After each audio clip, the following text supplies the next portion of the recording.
Apakah menempel stiker bertulis keluarga marinir, keluarga polisi, Kopassus, dan yang sejenisnya pada kendaraan dengan tujuan agar tidak ada orang yang berani macam-macam pada kendaraannya? Apakah termasuk kesyirikan?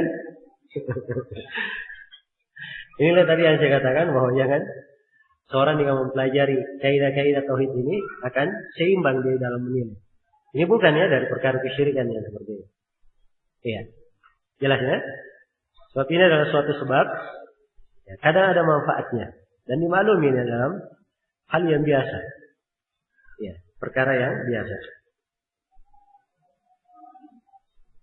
Ya, sisa apakah boleh melakukan hal yang seperti ini atau tidak? Nah, itu saja yang menjadi masalah. Iya.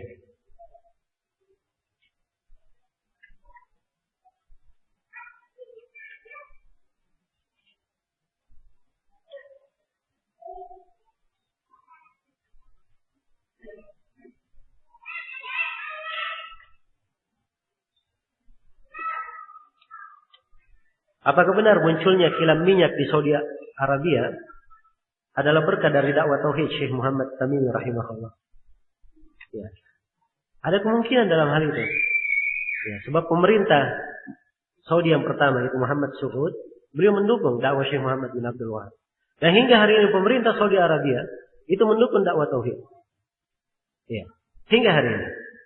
Dan mereka tegaskan bahwa negeri mereka adalah negeri tauhid.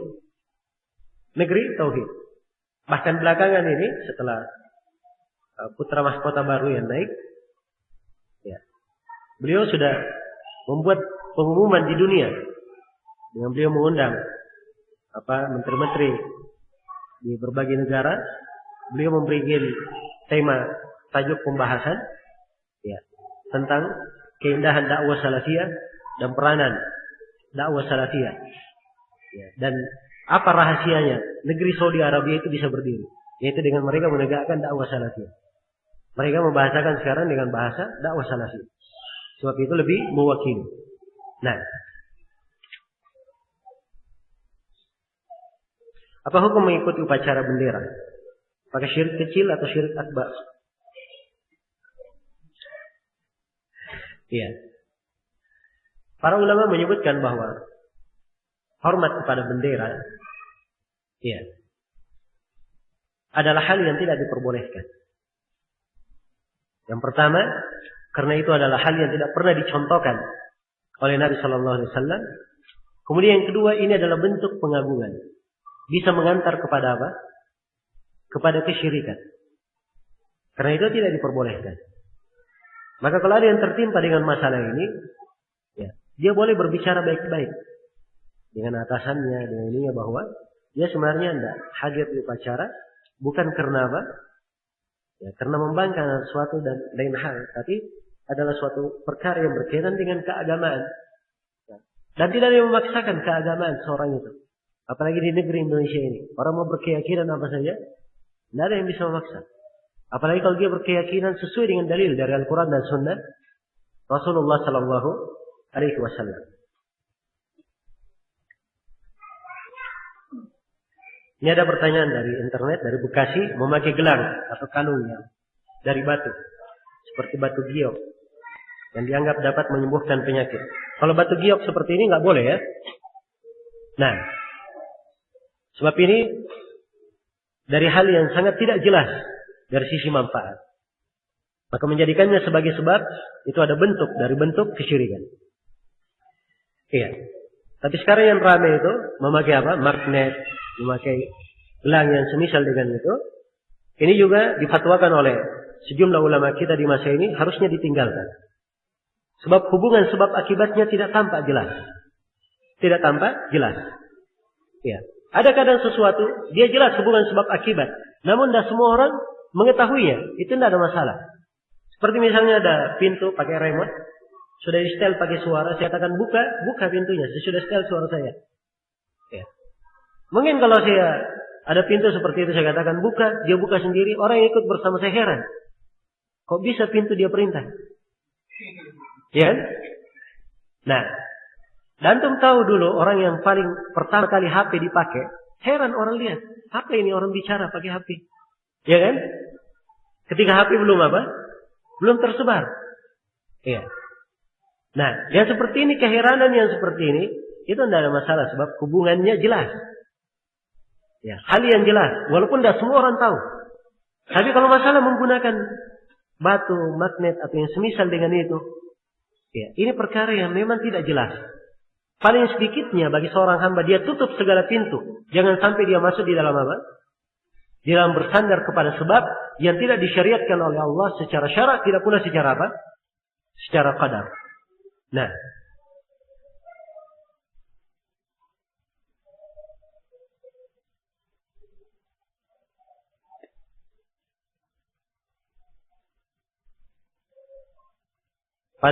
ini dari Denpasar, pada tempat wisata di Bali di mana pengunjung diwajibkan mengenakan ikat pinggang.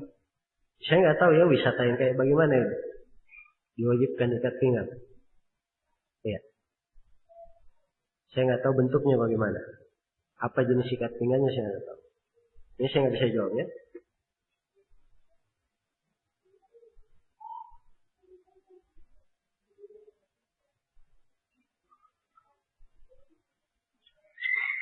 Pada sebagian orang-orang tua meyakini bahwa Al-Quran itu bisa menolak kepala. Sehingga mereka menempel ayat-ayat di Al-Quran di pintu rumah. Itu yang sudah kita bahas tadi ya. Bahwa ada dua pendapat di kalangan para ulama. Yang benarnya itu tidak diperbolehkan. Nah. Bagaimana hukum menggantung tasbih di spion mobil? Ya, tergantung maksud dia menggantungnya apa. Kalau dia ingin menjadikan itu sebagai sebab, ya, dijadikan sebagai sebab tertolak bala, maka ini bentuk dari apa? Syirik asghar. Tapi kalau hanya sekedar hiasan-hiasan saja,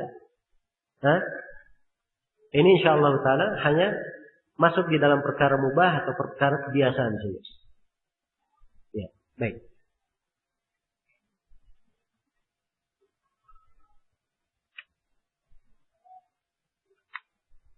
Bagaimana dengan kalung yang memiliki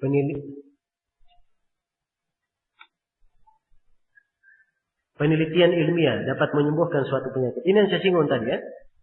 Bahwa ini ditinggalkan. Bagaimana dengan penyembuhan tenaga inti murni? Bisa menjelaskan secara ilmiah apakah itu termasuk kesyirikan? Saya nggak tahu apa itu tenaga inti murni, saya nggak paham.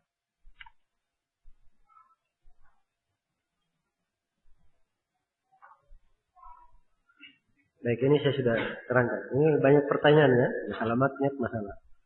Ya. Jawabannya itu tadi.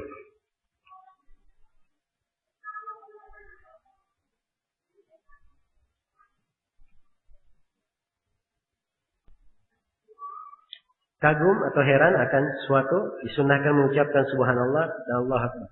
Bagaimana dengan ucapan Masya Allah? Ya Allah. Apakah boleh? Ya, kalau dibilang Masya Allah itu artinya dia suka pada sesuatu, memuji sesuatu. Dia bilang Masya Allah. Jelas ya? Ya, atau dia mendapat kabar gembira, dia berkata apa? Masya Allah. Kalau dia berkata Ya Allah, ini bentuk doa ya, dia memohon. Ya, karena itu sekali lagi orang yang bertauhid, kalau dia belajar tauhid, dia tidak sembarang berucap. Sebab kalimat yang keluar itu dipertanggungjawabkan. Ya. Dan ini pentingnya orang yang belajar agama sebenarnya. Dengan ilmu agama yang dia pelajari, dia detail dalam mengucapkan kalimat-kalimat dan sembarang berbicara. Ya.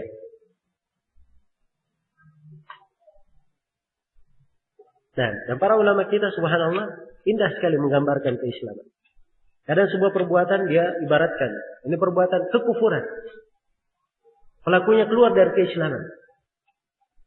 Kadang perbuatan yang sama dia bahasakan di keadaan yang lain. Dia katakan bahwa ini adalah perbuatan ya, yang bukan seorang muslim yang melakukannya. Ini kan bahasa indah namanya. Dia membahasakan maknanya sama tapi bahasanya apa? Bahasanya berbeda sesuai dengan keadaan. Ya, dan dimaklumi bahwa pembicaraan itu ya, dibedakan. Kadang di sebagian majelis secara khusus yang seperti ini misalnya, mungkin saya terangkan bahwa tentang meninggalkan sholat misalnya, sejumlah ulama berpendapat bahwa orang yang meninggalkan sholat karena malas dikafirkan keluar dari Islam. Tapi kalau di majelis yang sifatnya lebih umum lagi, berkumpul sebagian orang yang kadang tidak mengerti sila pendapat di kalangan para ulama, mungkin saya akan bahasakan dengan bahasa yang lain. Jelas ya? Ya, dan ini pentingnya seorang punya fikih di dalam penyampaian. Karena itu tadi kita sudah singgung masalah basirah dalam berdakwah. Basirah bermakna dia memiliki ilmu, basirah dalam masalah penyampaian, dan basirah terhadap keadaan orang yang dia sampaikan kepadanya ilmu itu.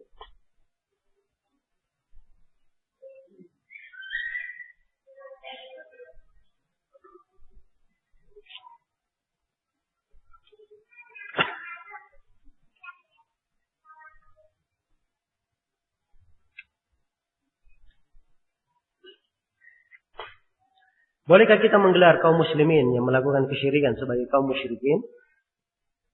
Iya. Kalau dia menyebut orang yang berbuat kesyirikan adalah musyrikin, itu tidak ada masalah ya. Tapi kalau dia menunjuk orang-orang ini si fulan musyrik, si fulan musyrikin, ini tidak boleh ya. Sebab ini namanya hukum ta'yin. Hukum terhadap orang per orang. Dan perlu saya ingatkan, saya di pelajaran ini kadang berkata, sebagian orang berkata begini, berbuat begini, dan itu adalah perbuatan syirik akbar. Itu adalah perbuatan kaum musyrikin. Itu hukum umum. Ya. Pada orang per orangnya belum tentu saya akan mengucapkan kalimat dia musyrik misalnya, atau dia apa? Kafir, tidak. Ya, sebab vonis mengkafirkan, menghukumi musyrik, mengatakan si fulan ahli bidah, ini bukan vonis sembarangan. Masalah riskan sekali. Kalau hukum pada orang tertentu, kalau hukum umum, siapa yang berbuat begini, maka itu syirik akbar. Siapa yang bikin begini, maka itu adalah perbuatan kaum musyrikin. Itu hukum umum namanya. Jelas ya? Maka dibedakan antara hukum umum dan hukum terhadap orang per orang. Rasulullah mengingatkan, man qala li akhihi ya kafir, faqad ba'a bihi ma ahaduhuma. In kana kama qala wa illa hara alaihi. Barang siapa yang berkata kepada saudaranya wahai kafir, ini kalimat harus dia tanggung oleh salah seorang dari keduanya. Kalau benar nggak ada masalah. Kalau tidak benar akan kembali kepada dirinya sendiri. Karena itu hati-hati dalam menjatuhkan hukum. Nah, pada orang per orang. Cukup dia tahu ini perbuatan syirik akbar, kekufuran, perbuatan kaum musyrikin tidak diperbolehkan. Tapi menghukumi orang per orang belum tentu bisa dihukumi dia apa? Dia musyrik kafir misalnya. Sebab ini hukum perlu syarat-syarat. Harus terpenuhi syarat-syarat dan perlu dipastikan hilang penghalang-penghalang. Ya. Sebab ada sebagian hukum tidak boleh diterapkan karena ada penghalangnya. Nah ini ada pembahasan tersendiri. Dan kelihatannya di pertemuan daurah tahun kemarin sudah dibahas ya, di pembatal-pembatal keislaman. Saya nggak tahu kalau masih ada waktu nanti, kalau lewat pembahasan kita jelaskan lagi insyaallah taala.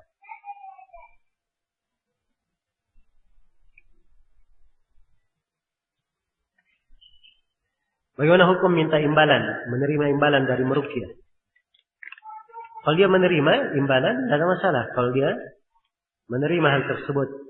Tapi kalau dia berprofesi sebagai seorang peruqyah dan menetapkan imbalan, ini adalah hal yang tidak layak. Nah, dasar tentang bolehnya menerima, hadis yang saya bacakan tadi tentang sahabat yang menerima apa? Pemberian kambing. Nah,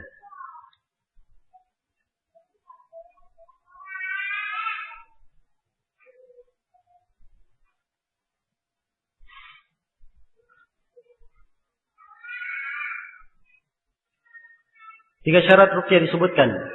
Apabila seseorang melakukan penyembuhan-penyembuhan dengan membaca bacaan-bacaan seperti salawat, tasbih, tahmid 1000 kali, dua-dua yang lain yang tidak ada tuntunannya tapi bisa dipahami artinya, apakah boleh? Nah, ini dibedakan ya antara meruqyah dan apa? Dia berdoa. Iya. Jelas ya? Antara meruqyah dan doa. Kemudian yang kedua dibedakan juga antara suatu hal yang dilakukan kadang-kadang dan dia lakukan seakan-akan sebagai tuntunan yang rutin. Dibedakan antara dua hal. Nah, ini beda hukumnya.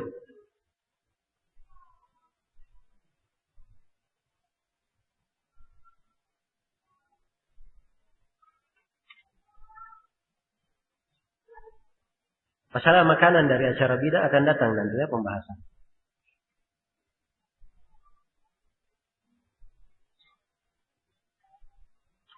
Mendidik anak di saat umur 10 tahun. Kalau nggak mau sholat boleh dipukul.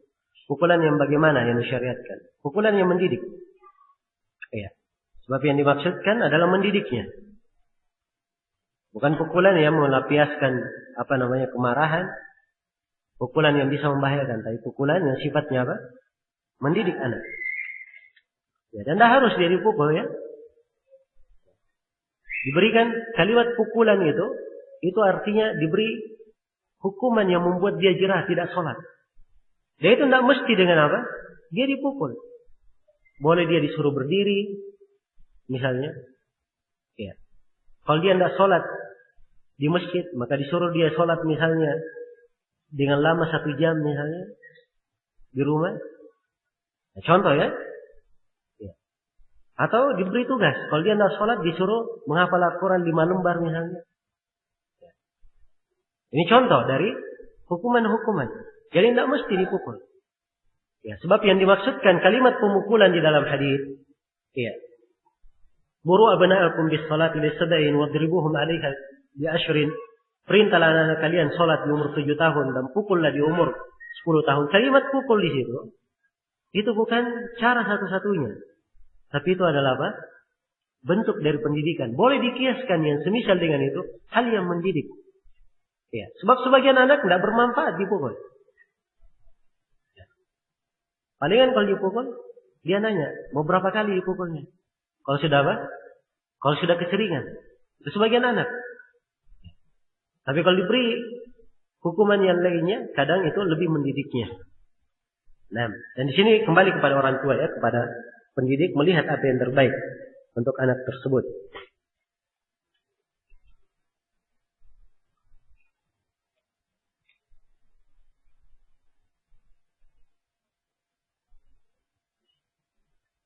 Penyetaraan antara Allah dengan Nabi-Nya sallallahu alaihi wasallam tidak dibenarkan. Bagaimana di masyarakat kita yang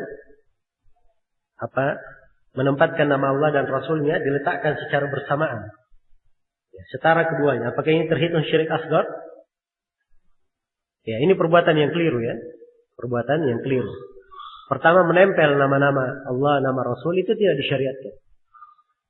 Ya, sebab menempelnya itu akan menghadapkan nama-nama tersebut kepada penghinaan. Iya. Jelas ya? Harusnya direnungi, dibaca. Ini tiap hari menjadi hiasan dilihat-lihat saja. Bahkan sebagian yang menulis Asmaul Husna nggak bisa dibaca apa bacaannya. Iya. Dibentuk dengan bentuk-bentuk yang kadang seseorang tidak bisa membacanya kecuali kalau dia perhatikan dengan sangat cermat sekali. Dan ini bukan maksud dari seorang mencermati ayat-ayat Al-Quran, nama-nama Allah Subhanahu wa Ta'ala yang hadis-hadis Rasulullah Sallallahu Alaihi Wasallam.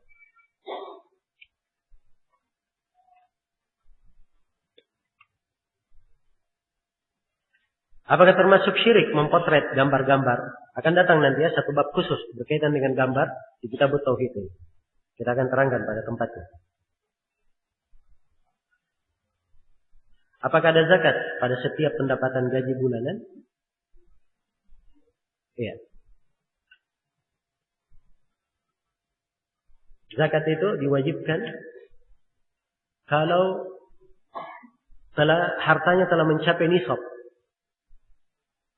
Ya, kalau dia punya gaji dalam bentuk uang, uangnya itu harus mencapai nisab emas atau perak. Emas 85 gram. Perak 595 gram. Saya dia tanya harga emas itu berapa? Kalau emas misalnya 100.000 berarti 8.900. 8.500. Kalau misalnya emas berapa? 100.000. Saya lihat gajinya sampai situ atau tidak. Syarat yang kedua, harta tersebut sudah berputar setahun bersamanya. Sudah dia pegang apa? Setahun. Nah, itu baru wajib dikeluarkan zakat. Ya. Adapun sebagian orang yang memungut zakatnya ketika tiap kali gajian dengan dalil itu seperti hasil panen. Wa tuhaqqahu yawma hasadi. Allah firman keluarkan haknya ketika dipanen. Ya. Baik kalau dihitung hasil panen enggak ada masalah. Ya, tapi yang dipotong jangan 2,5%, harusnya dipotong berapa? 5% atau 10% yang dipotong. Itu kan zakat hasil panen begitu. Ya karena itu jangan sembarangan ya di dalam apa? Memberikan ketentuan-ketentuan hukum.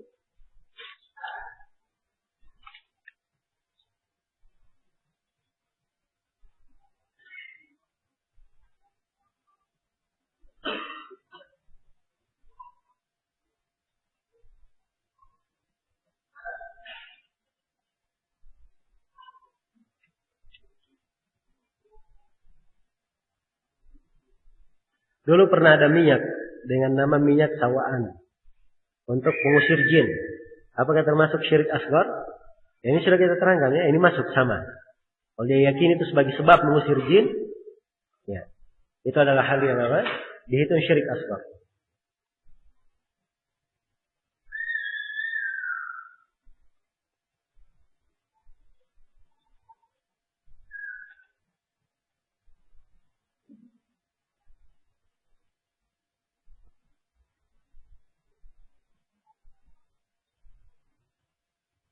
Bagaimana dengan jamu atau pil syair rapat? Apakah termasuk tiwala? Karena sebagian jamu ada yang dipakai, uapnya seakan-akan tidak ada hubungan sebab akibat. Ya kalau dia jamu, ya hanya memberikan pengaruh kesehatan untuk tubuh atau kebaikan untuk sesuatu pada tubuh, ya itu tidak ada masalah ya, tidak ada hubungannya dengan sihir. Itu namanya bentuk dari pengobatan. Dan ini tidak dipermasalahkan.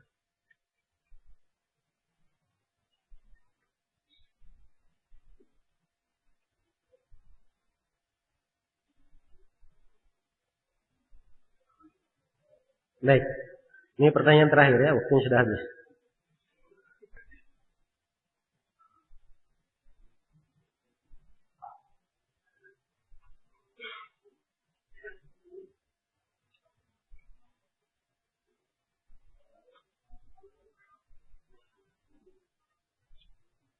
Berdasarkan pada hadis di bab kelima, apakah berarti halal harta dan darah orang kafir?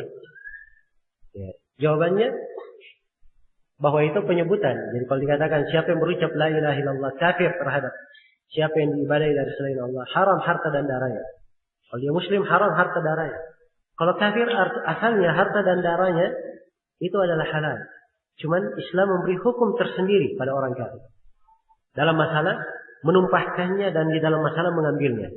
Karena itu orang kafir terbagi 4. Ada kafir dhimmi, kafir musta'min, kafir mu'ahad, dan kafir harbi. Dari 4 jenis kafir ini hanya kafir harbi yang boleh diperangi. Ya. Ini pun diperangi dengan cara jihad. Jihad itu ada aturan-aturannya. Ya. Kalau jihadnya sifatnya menyerang, maka disyaratkan 3 syarat. Harus ada pimpinan negara yang memimpin jihad. Kemudian harus kaum muslimin memiliki kekuatan.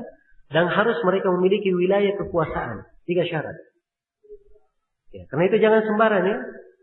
Main perang-perang saya, jihad-jihad saya. Ya. Dia baca satu ayat, satu hadis, kemudian dia terapkan seenaknya. Ya. Ini apa? Perkara agama, perkara yang detail. Ya.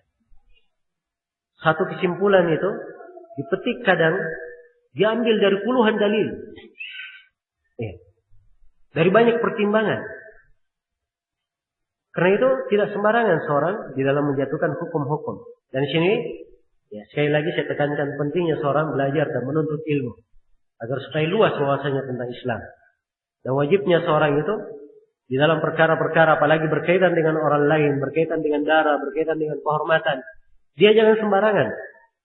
Dia banyak bertanya kepada orang yang berilmu. Ya, jelas ya. Agar supaya dia jangan jatuh di dalam melanggar kehormatan orang, di dalam menumpahkan darah. Perkara-perkara dia jahil di dalamnya. Baik.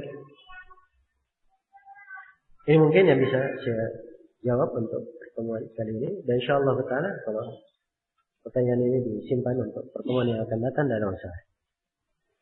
Baik. Untuk sementara saya cukupkan dulu sampai sini. Dan saya mohon maaf atas segala macam kekurangan. Subhanakallahumma bihamdik. Asyhadu an la ilaha illa anta. Astaghfiruka wa atubu ilaik. Walhamdulillahi rabbil alamin. Wassalamualaikum warahmatullahi wabarakatuh.